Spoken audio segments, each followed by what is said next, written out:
It's very nice to see you, first of all. And you're talking from Tel Aviv? I'm in Tel Aviv at the moment. Right. Yes, I'll do a very, very brief introduction for everyone, because I think we've got quite a mixed audience of people from all over the UK. And yeah, so first of all, thank you so much for taking the time to join us. You're obviously very busy as First Minister. Last time I saw you, I think you were Justice Minister. So congratulations, obviously. So we're honoured to be able to have this conversation. For those of you who don't know me, I'm Danielle Bett. I'm Yachad's Communications Director. I'm Scottish-Israeli. I'm based in Tel Aviv. Yachad is a British-Jewish movement that advocates for a political resolution to the Israeli-Palestinian conflict, working with the Jewish community, with the British Parliament, with people cross-party, and with people and movements in Israel and Palestine who fight for democracy, justice, and peace. The First Minister will tell you his story himself. He's personally connected to Palestine and to the war, and specifically Gaza. His wife Nadia is Palestinian, and in October, when the war broke out, her family was in Gaza. I think in many ways you've found yourself becoming an advocate for Palestine and for people in Gaza through this war, whilst at the same time being really supportive of the Jewish community following the October 7th attack. Very briefly, I feel it would be amiss not to address the current escalation with Iran, even though that's not our point of focus, but you came out with a really strong condemnation. There's obviously a real fear of escalation in the region, so I just kind of wanted to quickly get your take on that. Yeah, first of all, Danielle, it's really nice to see you.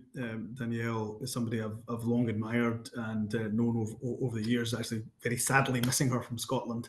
And this is a sentiment shared by a number of our friends in Skojek who I spoke to just a couple of weeks ago as well. But Scotland's loss, I suspect, is Tel Aviv's and Yachad's gain. So a pleasure, and my apologies to all of you for being late. Forgive me, is the nature of my life and probably my job, so my apologies about that. But I'm sure we can make up the time at the end if you have the time as well. Look, from my perspective, I suppose can I start by saying that, and maybe I hope this doesn't sound too glib because it's genuinely not meant to be, but first and foremost, I see myself as an advocate for humanity, for compassion, for peace.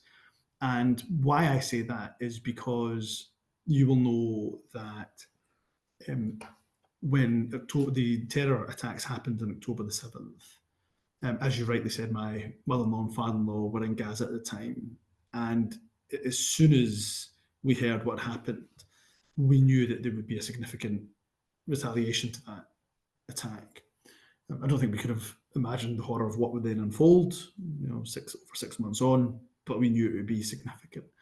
And notwithstanding that, it was also very clear to me, and it continues to be clear to me, that there was exceptional grief and mourning from Israelis, and not just in Israel, but Israelis and the Jewish community right across the world, including here in Scotland. Real grief at the attack, for those families that were grieving for their loved ones who'd been killed, and of course for those loved ones that continue to this day to be held in captivity. And of course, I repeat what I've said from day one, that they must be released unconditionally, those hostages that are being held. So that grief of the Palestinian mother who's lost her child, who had nothing, of course, to do with the terror attacks on October 7th, that grief, and the grief of an Israeli mother who's lost her child who was kidnapped by Hamas, well, there's no hierarchy there. There's grief, because there can't be anything worse than losing a child. I say that as a father of two. So ultimately, that's how I've tried to approach this. And of course, the geopolitics of it we can get into, but I try to remind myself of the humanity. In terms of the events of the last 24, 48 hours, my real worry is just the significant escalation that we're possibly on the precipice of here. And there's no point of us getting too much into the kind of tit for tat, and that's what the concern is, because we know, of course, Iran's consulate was bombed in Syria.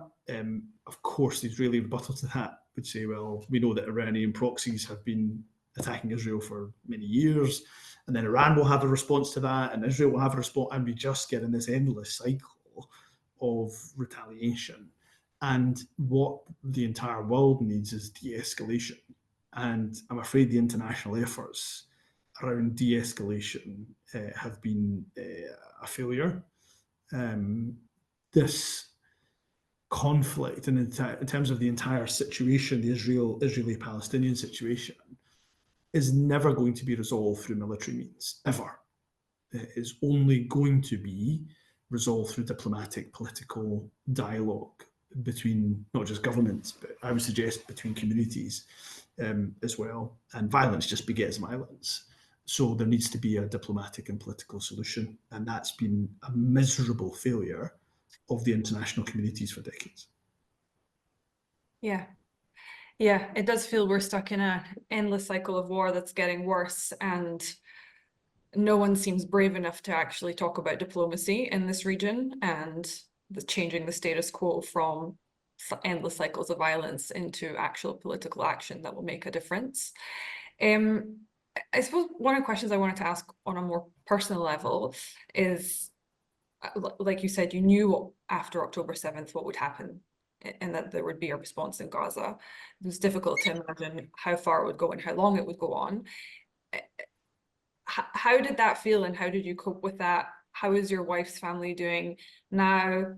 Can you share a little bit about that, the family element of it, and how it was dealing with that? And I think in particular, as someone who's in a political position and as a leader, balancing the political element of it and the personal element, which must have been very difficult to separate. Yeah. Well, look, thanks for asking for my family. And again, I'm grateful for those that don't know. And, you know, Danielle's often asked about my family, which has been really kind of her to do some kind of you to do so over the years. For us, it was really hard. I mean, I would say those 4 weeks that my mother-in-law and father-in-law were in Gaza are probably the most difficult 4 weeks of our lives. And you know, I've got a job to do as First Minister, leader of my party, which is all consuming. But of course, my first job has got to be as a good father and husband to my children and to my wife. And, you know, my wife needed me in those 4 weeks, probably more than she's ever needed me before. And so we just had to find a way of making it work, and we did. And I'm really grateful to also my kind of wider government team, who was also able to help and support me as much as I could. And that was I mean, I'll never forget the morning of the 7th of October.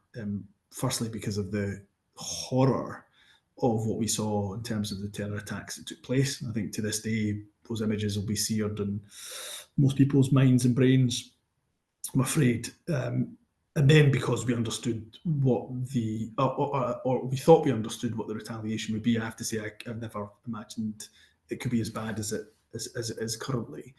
And of course our concern about trying to get my mother-in-law and father-in-law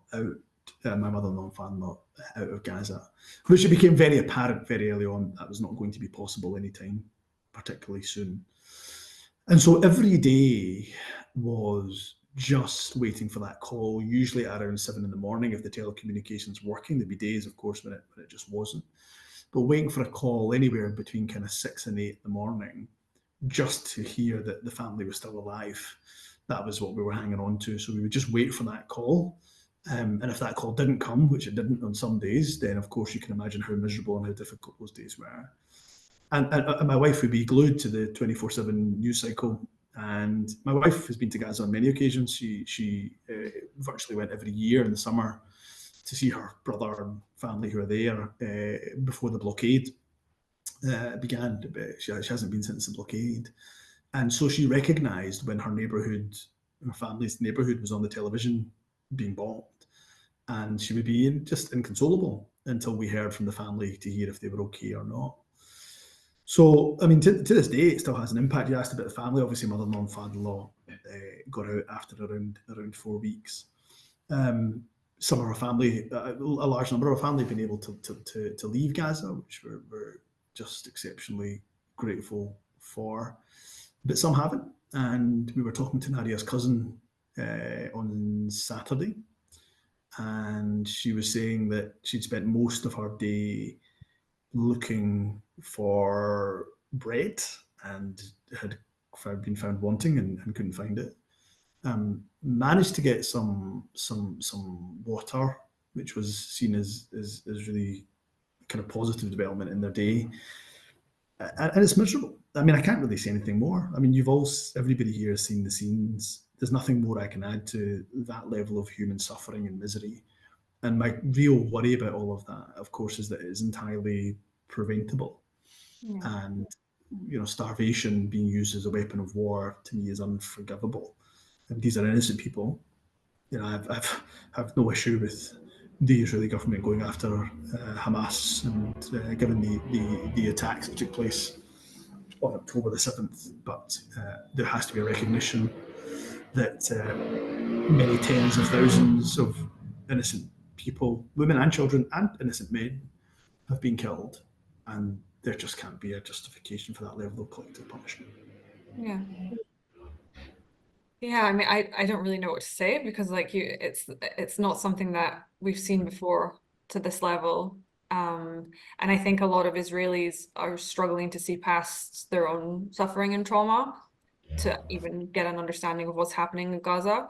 And so we really desperately need voices that unite between this competition of suffering to actually work towards a better future. One of the things that I'm really conscious of is that I see you as a great ally of the Jewish community in Scotland. We've worked together on issues around hate crime and antisemitism and Islamophobia in the past. But obviously a lot of people in the community might not agree with some of what you have to say on Gaza. But at the same time, it does feel like you have a presence in the community. You were there at the vigil in Glasgow, and you're with families who lost loved ones and so on. I wonder how do you cross that barrier of potential political disagreements or difficult conversations, but managing to find that common humanity with Jewish people, with Israeli people in Scotland?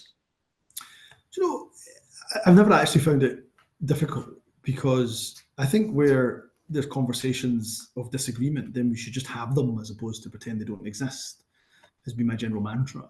And do it so respectfully. There's no need to anybody calling anybody names or slurs or anything else. We can have actually a respectful disagreement about the geopolitical situation, and I have, and I'll come to that perhaps shortly. For me, it's not been difficult because for me, look, I'm a person of faith. I've spoken about my faith as a Muslim. It's not something I shy away from or that I feel embarrassed about in any way, shape, or form. If anything, very, very proudly Muslim. And for me, I've been taught from practically being born that the Jewish people are our cousins. That's how it's been said to me. And I grew up, as you know, Danielle, in East Renfrewshire, the area local authority, the council in Scotland that has the largest Jewish population in it. So for me, getting Sufganiyot, getting, and then us, my family exchanging mitai, which is the Asian sweets, during our festivals. This was kind of common practice with our Jewish neighbour, literally our neighbour who was Jewish. At the time, it was very common practice indeed.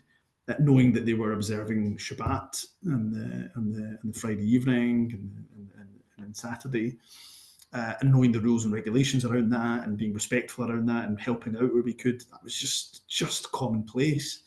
And again, my faith has always taught me that there's respect between the faiths. I mean, I'm not a religious scholar by any stretch of the imagination, but one story that sticks in my mind. When I was growing up, was we were told about the time that the Prophet Muhammad, peace be upon him, he was with his companions, and a funeral procession was going past, and he stood up out of respect for that funeral procession. And one of his close companions said to him, "Well, Prophet, why are you standing up? Because that funeral procession is not for a Muslim, it's for a Jew." And he said, "But is he not a human being?" And to me, that is one of the lessons I remember from a child, that common humanity that you spoke of, that has to be the root of the driving force behind everything we do. So allyship for me hasn't been difficult because anti-Semitism and Islamophobia are two sides of the exact same coin. And if we allow, anti-Semitism to foster in any way, shape, or form, then it is to every single one of our detriment, every single one of us, whether actually you're a minority or not. So we have to call out on the, and that's why I didn't find it difficult going to the synagogue days after the attack, although my mother-in-law and father-in-law were still very much in Gaza. I say I didn't find it difficult. I did think about it, whether it was the right thing to do or not, because what I didn't want to do is in any way, shape, or form feel to antagonize our community in the Jewish community in the midst of their grief. But I didn't think that that's the way they would take it, and they didn't. I mean, the Jewish community was very welcoming of me being there. I think what I said resonated in terms of the grief that we shared collectively, and being able to even just embrace both Rabbi Reuben, who's a wonderful man, and we cried together actually on that day. We embraced and cried, and being able to embrace Bernie Cowan's mother as well, and who obviously lost his life. To be able to embrace his mother, again in the midst of her grief, was a really powerful moment for me. But I hope it resonated wider than that. And the last point I'd make around that disagreement. So I've really engaged a lot with our Jewish community from our. I met with the JSOCs, the heads of the Jewish societies in our universities, because I wanted to hear from young Jewish people on our campus and about their fears and their concerns around anti-Semitism. I've met on a number of occasions with friends of ours from Skoject, Ephraim, Nicola, Kirsty. Of course, attended Holocaust Memorial Day and met with Holocaust Memorial Trust on a couple of occasions. And I've really tried my best to engage, not just with the Jewish community, but to bring the Jewish and Muslim communities together. Because my worry, as well as the geopolitical situation, is the ripples of that situation being felt here in Scotland in terms of community tension. Yeah. And the Jewish community and Muslim community in Scotland have had a long friendship, and I've explained my family's story is just one story of many thousands of that friendship between the Muslim and Jewish community. I mentioned East Renfrewshire, largest Jewish community in Scotland, also has one of the largest Muslim populations in Scotland as well. And they've coexisted, lived together literally as neighbours for decades without any challenges. And my worry is that tension that is undoubtedly there, that if we allow that to embed, it could be really problematic. And that's why I've tried my best to bring the communities together. And just a couple of weeks ago, I had an iftar right here. Actually, I'm talking to you from Bute House, which is the official residence of the First Minister. I hosted an interfaith iftar, and it was really heartening to see the imam and the rabbi breaking bread together next to each other, talking to each other, engaging with each other, and accepting that, when, for example, I've met with some members of the Jewish community, they've expressed a very counter view to mine on the need for an immediate ceasefire, for example. That's their position. I've got my position, the government's position, and I'm respectful in listening to their position. And in fairness, they've been very respectful listening to my position. So we can have honest disagreements, but that shouldn't stop us from meeting with each other, engaging with each other, breaking bread with each other.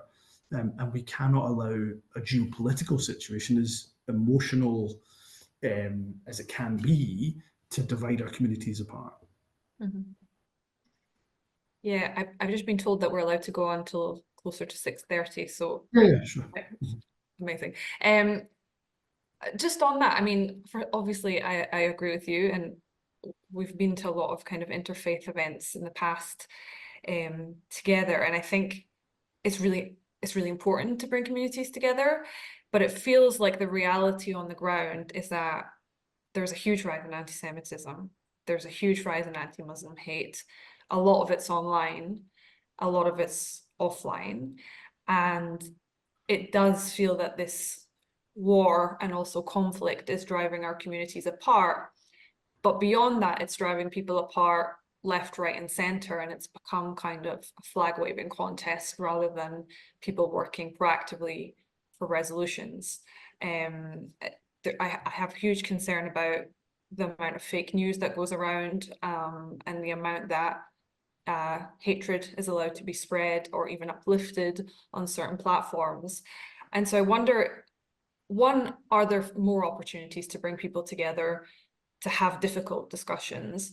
And also, is there a need for legislative change to tackle hatred online or otherwise?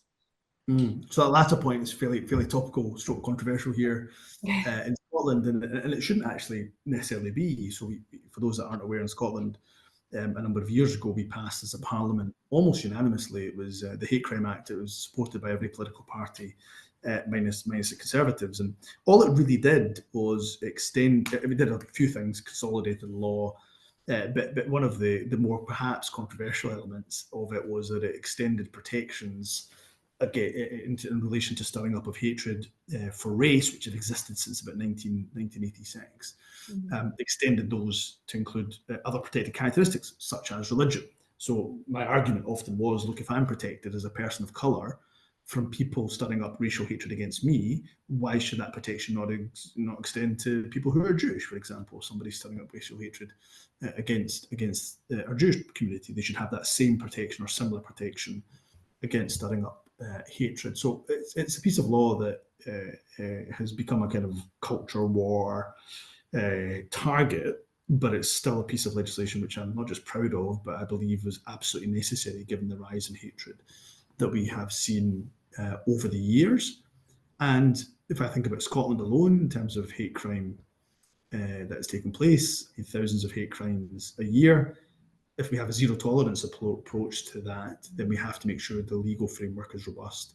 That doesn't stop freedom of speech. I mean, the threshold for criminality for stirring up offences is very, very high, and freedom of expression is literally built into the legislation. So I think we've done a fair bit on legislation on online. It is frankly often a cesspit, a sewer of hatred on certain platforms. X perhaps being the worst platform, in my opinion, that hasn't done enough to regulate online hatred and tackle online hatred. It can. I mean, I don't look at my notifications necessarily, but I suspect, if any of if anybody on this conversation or call was to search my name on X, otherwise previously known as Twitter, then you could spot Islamophobia and racism on multiple posts on any given day.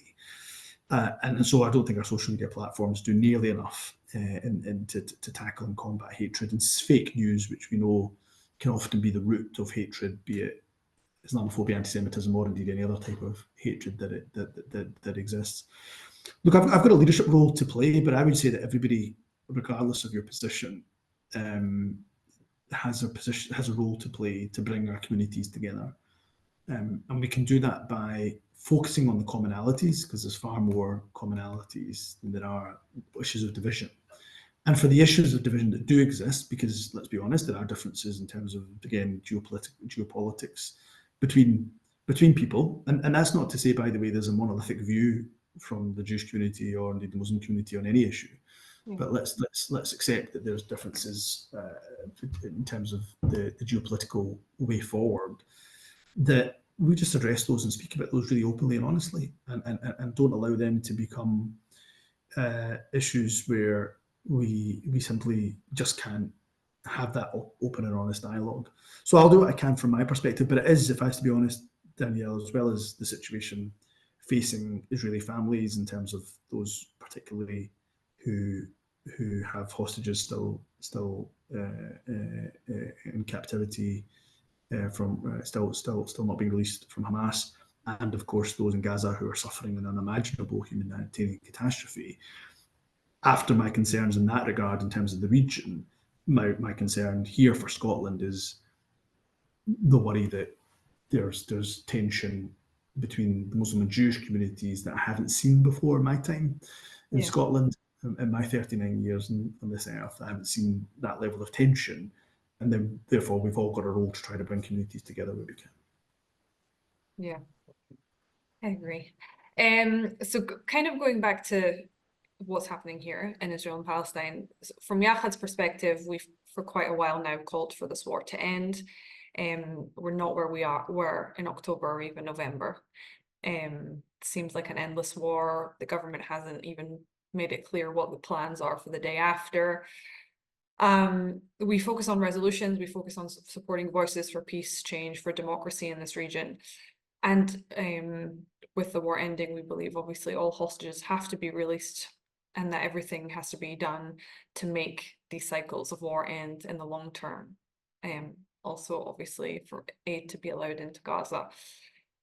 What do you think has to happen in the short term, but also in the long term to make any peace process or change possible? Yeah, goodness, we can have hours of a seminar on that question alone.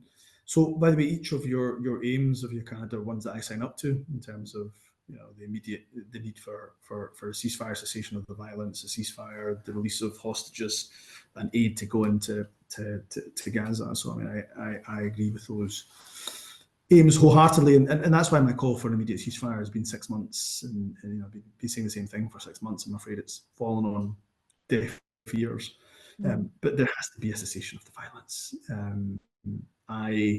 We need to get aid going into Gaza. People are literally starving to death. Gaza's infrastructure has been obliterated. Disease is going to be rife. The temperatures are set to rise significantly over the coming weeks. I think this week see temperatures of above 30 degrees in Gaza, and you can imagine what that will do for the spread of potential infectious disease, given the sanitation infrastructure has been obliterated. So we need an end immediately to the violence. So there has to be an immediate ceasefire, there has to be aid, and there has to be a release of hostages, and all of the hostages that have been captured by Hamas. In terms of the longer term, I've never seen anything as bad as what we've seen in the last 6 months. But you and I both in our lifetimes have seen that perpetual cycle of violence in various different forms, sometimes involving Gaza, sometimes in the West Bank. And of course, there are people in the West Bank who are suffering at the moment. And there are people, of course, in Israel who have suffered too. The only way I can see an end to that perpetual cycle of violence, again, is not through military means. I just do not see military means ever helping us resolve this issue. It has to be through diplomatic and political means. And I'm very upfront about this. I do not think it can be achieved unless you have a viable Palestinian state. And you have to have recognition of a Palestinian state. And that Palestinian state has to reside alongside a safe, secure Israel. And that is the only way I see a safe and secure Israel, which is what I want, which is what all of us want. I do not think this is one of the difficulties with what has been happening over the last 6 months. Is not only is it compounding human suffering and misery upon misery, but I don't think it makes Israel safer in the longer term either. I don't think if you orphan a child or kill a child, then that is going to make you any safer. I think for a father who's lost his wife and children who are innocent of any crime, I think for that father, the only thing he'll have in his mind is revenge.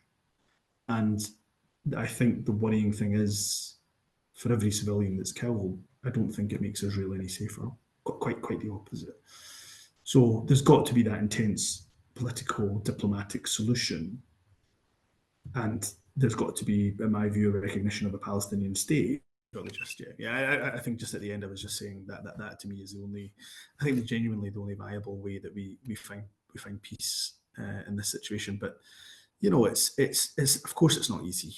I mean, everybody who's been and witnessed this situation over decades knows that it's not easy. But I haven't seen for many years, in fact I would say decades, I haven't seen meaningful dialogue on the issue of a two-state solution, which is, I think the only viable solution. Yeah. I think it's difficult because both Israelis and Palestinians are very understandably angry at the moment, and so the word peace seems like a very far away thing. And so the international community does have a role in helping us get there. Diplomacy is important. I kind of just wanted to also acknowledge that obviously we share a lot of the same views. I know that we're to the left of the Jewish community. As an Israeli, I don't represent the views of the average Israeli on a lot of these issues.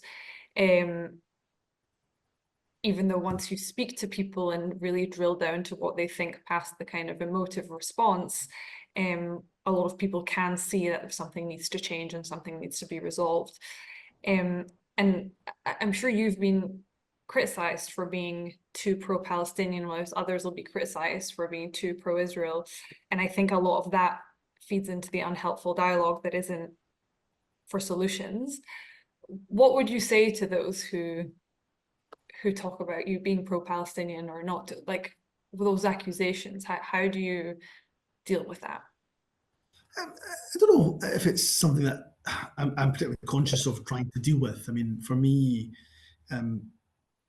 people have seen from day one that I not only condemned, obviously, Hamas's atrocious terror attack, who wouldn't, but I've tried my best to speak about the grief that I know Israeli families are facing, particularly those that, of course, have got loved ones as hostages, but actually the entire Israeli population and indeed the worldwide Jewish community, I think, hurting after those dreadful attacks. So I think trying to acknowledge people's grief, and as you've already said, to acknowledge that there's not a hierarchy of grief. If an Israeli mother loses a child and a Gazan mother, Palestinian mother loses a child, there can be no worse grief, no worse loss than that, and acknowledging that, regardless of whether the person is Israeli, Arab, Muslim, Jewish, so on. So I think understanding our common humanity and therefore our common grief is really important. And for me, look, I've sometimes, quite often, the last 6 months, just said what I think needs to be said, whether it's an immediate ceasefire, whether I think it's an arms embargo to Israel, and I've just rationally explained my position. And people may or may not agree with it. There'll be people who just disagree with it. But I'll always be, one, honest and upfront about the rationale of why I think it's the right thing to do. But also, it won't stop me from engaging. Won't ever stop me from engaging with any community, and our Jewish community in particular. And in fairness to our Jewish community here in Scotland, they've never ever once said to me, "We just don't want to engage with you." When I invited them to iftar, there was 6 or 7 members of our Jewish community that attended. All of the Jewish community that were invited, attended. There was never any even thought from them for a second, I don't think, about should we be there or should we not, because they can, I think, very legitimately say to the Jewish community that they speak to regularly, look, we raise our points of disagreement, which they will do. We also talk about issues that are impacting in terms of antisemitism, the real fears of the Jewish community. And I hope they see from me where there's a disagreement. So on the geopolitics, there might be a disagreement, that we're honest about it, upfront about it, explain my position.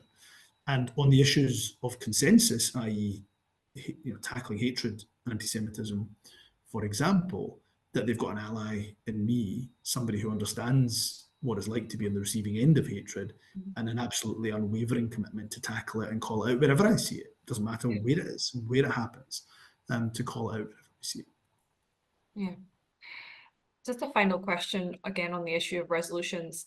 I'm wondering about the role of the international community, because whilst I don't believe in this idea of a savior from Europe or the US or anything else coming and saving Israelis and Palestinians, we clearly need the support of the international community. There clearly is a role.